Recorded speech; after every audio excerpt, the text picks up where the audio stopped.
இந்த காதலை கேட்டு அந்த காதலை விட்டுட்டு கொடுக்கற பிரியாணிய சாப்பிட்டு கொடுக்கற பிரைஸ வாங்கி போட்டுட்டு போற ஆளு நினைச்சிட்டீங்களா? நான் ஏசப்பா பிள்ளைக்கா இப்ப சொல்றேன், கேக்குறீங்களா? சொல்றா பார்க்கலாம். நீதிமொழிகள் 2ஆம் அதிகாரம்.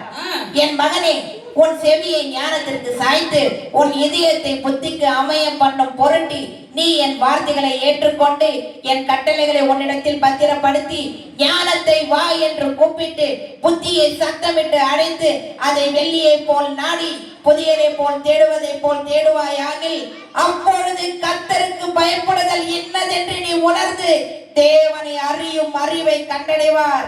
கர்த்தர் ஞானத்தை தருகிறார், அவர் வாயில் நின்று அறிவும் புத்தியும் வரும். சூப்பரா சொல்லிட்டடா ஏஞ்சல்.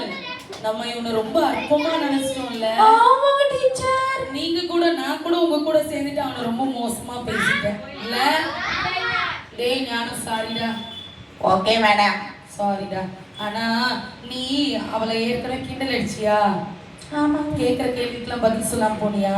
ஆமாங்க மேடம். அதனால நான் கொஞ்சம் உன்னை தப்பா நினைச்சிட்டேன். சாரிண்ணே.